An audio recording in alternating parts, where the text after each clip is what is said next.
ব্রিটেনের দুর্নীতি দমন মন্ত্রী টিউলিপ সিদ্দিকের বিরুদ্ধে উত্থাপিত অভিযোগ নিয়ে এবার মন্তব্য করলেন বাংলাদেশের অন্তর্বর্তী সরকারের প্রধান উপদেষ্টা ডক্টর মোহাম্মদ ইউনূস।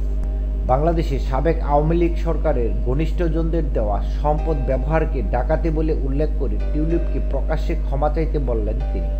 ব্রিটিশ সংবাদ মাধ্যম দ্য সানডে টাইমসের প্রতিবেদনে এ খবর জানা যায়। সানডে টাইমসকে দেওয়া সাক্ষাৎকারে ডক্টর ইউনূস বলেছেন, টিউলিপের ব্যবহৃত লন্ডনের সম্পদের বিষয়ে সুষ্ঠু তদন্ত হওয়া উচিত। তিনি অবৈধভাবে এসব সম্পদ বুক করেছেন প্রমাণিত হলে সেগুলো তাৎক্ষণিকভাবে ফিরিয়ে দিতে হবে। সম্প্রতি পরিচালিত এক অনুসন্ধানে টিউলিপের বহুদিনের আবাসস্থল হ্যামস্টেডের একটি বাড়ি নিয়ে কিছু অসঙ্গতি খুঁজে পায় সানডে টাইমস। ওই বাড়ি ক্রয়ে পানামা পেপারসে থাকা এক অফশোর কোম্পানি ও দুই বাংলাদেশি ব্যবসায়ীর নাম খুঁজে পায় তারা। এই প্রতিবেদন প্রকাশিত হলে রাজনৈতিকভাবে কিছুটা চাপে পড়ে যান টিউলিপ সিদ্দিক। টিউলিপের ব্যবহৃত সম্পদের বিষয়ে যুক্তরাজ্য সরকারের তদন্ত করা উচিত কিনা সানডে টাইমসের এই প্রশ্নের জবাবে ডক্টর ইউনূস বলেছেন, অবশ্যই পুরো বিষয়টি কর্তৃপক্ষের খতিয়ে দেখা উচিত। তিনি আরও বলেছেন, সম্ভব হলে আওয়ামী লীগের ঘনিষ্ঠজনদের কেনা সম্পদ বাংলাদেশে ফিরিয়ে আনা দরকার, কারণ এসব সম্পদ জনগণের টাকায় কেনা হয়েছিল। সানডে টাইমসের দাবি, বাংলাদেশের নির্দিষ্ট কিছু সম্পদ ফিরিয়ে দিতে সদিচ্ছা প্রকাশ করেছে ব্রিটিশ গোয়েন্দা সংস্থা ন্যাশনাল ক্রাইমস এজেন্সি। বাংলাদেশের অন্তর্বর্তী সরকারের একজন উপদেষ্টা মাহফুজ আলমের সঙ্গেও এ বিষয়ে কথা বলেছেন ব্রিটিশ সংবাদ মাধ্যম। টিউলিপ সিদ্দিককে পারিবারিক ব্যবসার অংশীদার বলে কটাক্ষ করে আলম বলেছেন, বাংলাদেশের বাইরে থাকা পরিবারের সদস্যদের কাছে সম্পদ পাচার করা কোনো বিচ্ছিন্ন ঘটনা নয়, বরং এটি ছিল 15 বছরের একটি সুসংহত প্রক্রিয়া। আর্থিক দুর্নীতিতে অভিযুক্ত ক্ষমতাচ্যুত আওয়ামী সরকারের সাবেক প্রধানমন্ত্রী শেখ হাসিনার ভাগ্নি এবং ব্রিটেনের লেবার পার্টির অর্থ ও নগর বিষয়ক প্রতিমন্ত্রী টিউলিপ সিদ্দিককে বরখাস্ত করার দাবি তুলেছেন দেশটির প্রধান বিরোধী দল কনজারভেটিভ পার্টির প্রধান কেমি বার্ডেনচ। রোববার ব্রিটিশ প্রধানমন্ত্রী কিয়ার স্টারমারের প্রতি এই আহ্বান জানিয়েছেন তিনি। সোশ্যাল মিডিয়া প্ল্যাটফর্ম এক্সে কেমি বার্ডেনচ লিখেছেন, কিয়ার স্টারমার টিউলিপ সিদ্দিককে বরখাস্ত করার সময় এসেছে।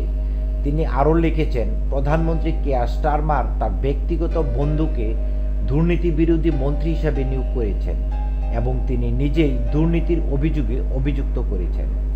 বার্ডেনচ বলেন, সরকার যে আর্থিক সমস্যাগুলো তৈরি করেছে তা মোকাবেলায় মনোনিবেশ করা উচিত হলেও টিউলিপ সিদ্দিক সেই কাজে মনোনিবেশের জন্য সমস্যা হয়ে উঠেছেন। এখন বাংলাদেশ সরকারও গুরুতর উদ্বেগ প্রকাশ করছে।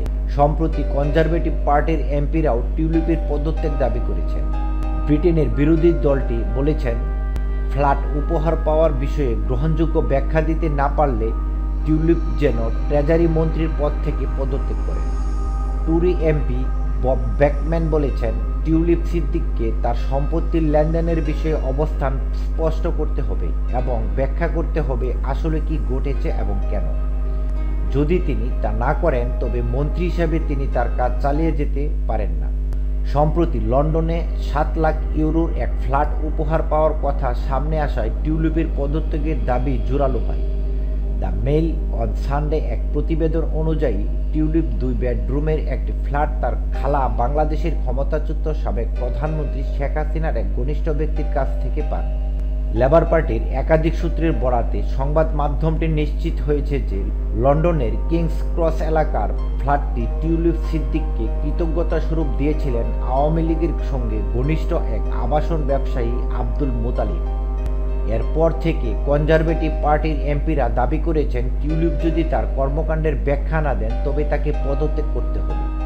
এদিকে অর্থ আত্মসাতের অভিযোগে বাংলাদেশে টিউলিপের বিরুদ্ধে তদন্ত চলছে। তার বিরুদ্ধে অভিযোগ, তিনি ও তার পরিবারের আরও 4 সদস্য বাংলাদেশের পারমাণবিক বিদ্যুৎ কেন্দ্র প্রকল্প থেকে 3.9 বিলিয়ন ইউরো আত্মসাৎ করেছেন।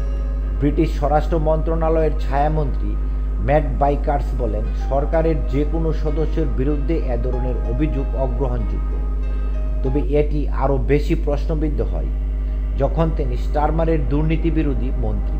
টিউলিপ সিদ্দিক অবশ্য দুর্নীতিতে জড়িত থাকার কথা অস্বীকার করেছেন এবং ব্রিটিশ প্রধানমন্ত্রীর মিনিস্ট্রিয়াল স্ট্যান্ডার্ডসের ইন্ডিপেন্ডেন্ট অ্যাডভাইজার লাউরি ম্যাগনেসের কাছে নিজের বিরুদ্ধে তদন্তের আহ্বান জানিয়েছেন।